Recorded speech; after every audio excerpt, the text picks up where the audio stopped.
We need doodling and drawing now more than ever. Doodling helps us to slow down and connect with ourselves on a very deep and core level.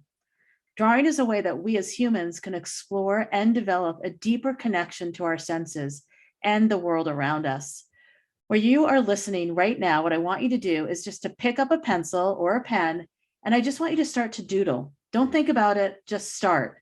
If you're driving or listening on a walk, think about the last time you doodled. What did you doodle? When you get somewhere that you can doodle, give yourself 2 minutes and just doodle away. And if you're taking a walk, you could just doodle on your walk.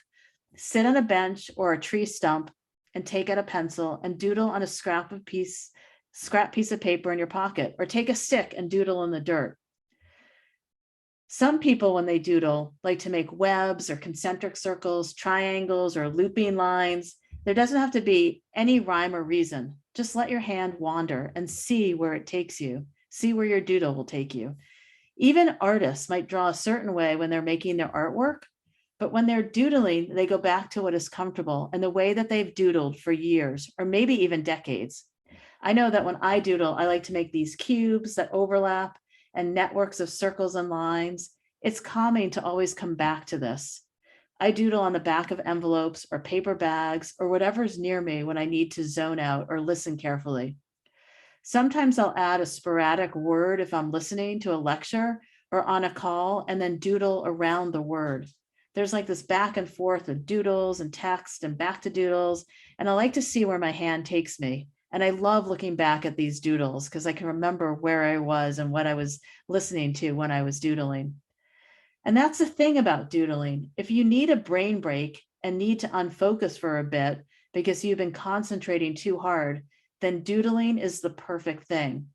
Like students who are studying for too long, or when you're on a Zoom for 8 hours, or if you need to concentrate on something, then doodling can help too. Sometimes in my hardest college classes, it was the doodling that helped me to focus. So it's kind of this interesting thing. Doodling can help you if you need to unfocus and to just have a brain break, but doodling can also help you focus. And there's a lot of research that's being done about doodling.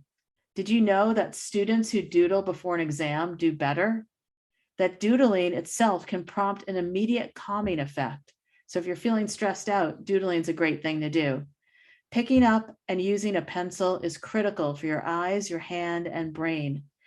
Doodling can help us to focus better while listening. And some people believe that doodles can reveal what's going on in our unconscious. I've always been fascinated by doodling and doodles. I even love saying the word doodle, doodling, doodle your noodle, doodle time. I really love saying it. You should try saying the word doodle and see, it's kind of just fun to say.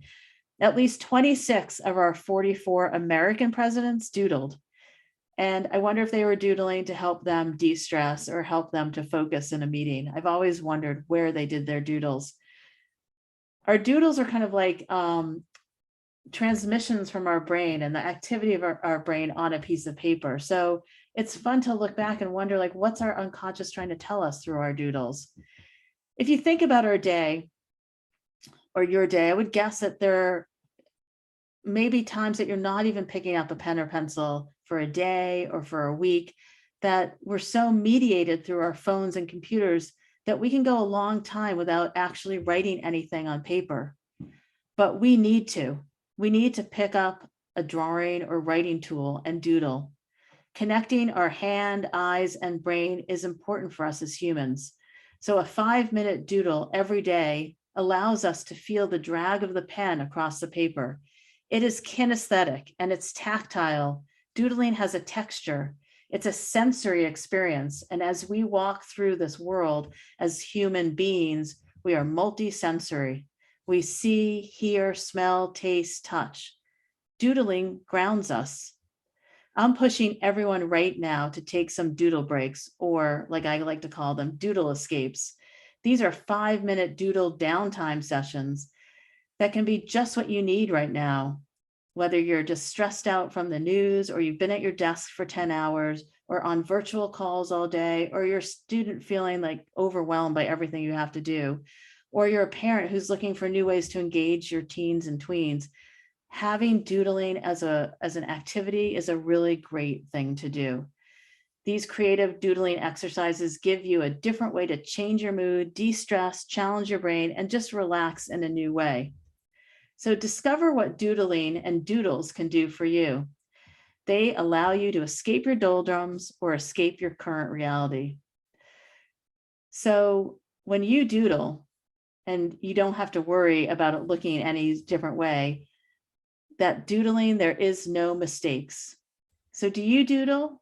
What do you like to doodle? And when do you like to doodle? I'm really curious about this. So you can share your doodles with me in my Facebook group called Your Drawing Mind on Facebook. There's a link in the show notes. You could share your doodles or share your thoughts about doodling. What do you think about doodling? Where do you doodle? What do you like to doodle? When do you like to doodle? I'm really curious to find out more about what you think about doodling. It's incredible, really, to see the infinite ways that we can doodle. Each one of our doodles will be different, and that is an incredible thing about drawing and bringing a bit of creativity into our day through doodling. So share with me your doodles. I'd love to see what you do, and we will be back soon on the Art for a Change podcast.